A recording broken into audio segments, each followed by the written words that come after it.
My name is Kimberly James, and in this portion of Youth Camp Safety Standards, we're going to cover acute illness and communicable diseases. Let's discuss how to identify, respond, and report these illnesses. Acute illnesses are highly contagious diseases. It's an abnormal condition of the body with a rapid onset. They are associated with recognizable symptoms and signs like in chickenpox, gastroenteritis, or strep throat. Acute illnesses are short in duration, lasting no more than 30 days, not to be confused with chronic illnesses. Chronic illnesses have symptoms that can be off and on that last for more than 30 days. An acute illness can be a communicable disease which is passed from one person to another during a specific period or length of time. Communicable disease is a disease that you contract from another person or an animal. These illnesses are usually caused by viruses or bacteria and pass through the air or coming in contact with contaminated surfaces or through contact with bodily fluids. You must report all confirmed and suspected communicable diseases to the Youth Camp Safety Standards Coordinator. Any communicable disease listed on the Diseases, Conditions, Outbreaks, and Unusual Manifestations report chart are more serious in nature. Therefore, when these diseases are reported to the Youth Camp Safety Standards Coordinator, they are then reported to the local and state health departments. The outbreaks chart can be found in your Youth Camp Safety Standards Manual. Example of those that are considered reportable are measles, SARS, tuberculosis, and the infamous coronavirus or COVID-19. Although conditions like conjunctivitis, pink eye, and tinea, ringworm, are considered non-reportable, they need to be reported to the Youth Camp Safety Standards Coordinator, but will not have to be reported to the local and state health departments. There are three main staff responsibilities when dealing with acute illnesses and communicable diseases. The first one is monitor. You want to monitor staff and campers on a daily basis. Visually assess for signs and symptoms such as a change in energy or behavior or for vomiting and fever that are associated with acute illnesses. The second responsibility is isolate.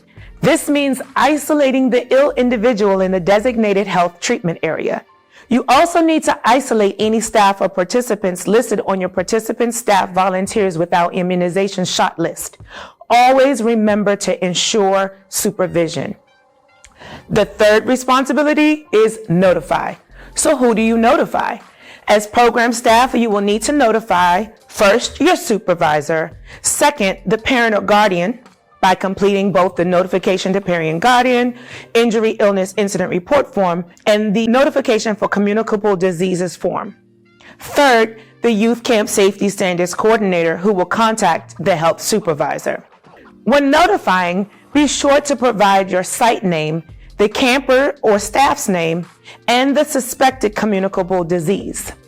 Remember, if an occurrence happens with a staff or camper, contact the Youth Camp Safety Standards Coordinator to have the health supervisor contact the site.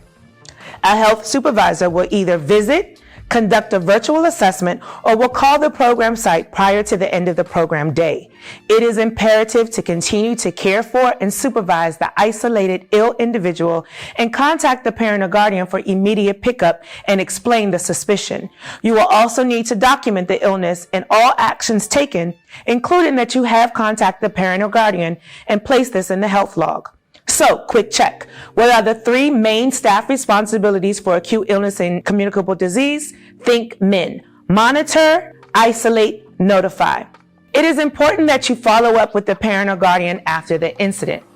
If, after follow-up, you are informed that the camper or staff is diagnosed by a doctor with an acute illness or communicable disease, you will need to have a note of return issued by a doctor for the camper to return to the program. You will also need to send everyone on site home with the letter of notification of diagnosed acute illness and attach the disease's fact sheet. Then you document the diagnosis in the health log and update the original MDH incident report form. Your supervisor will notify the program superintendent or division chief.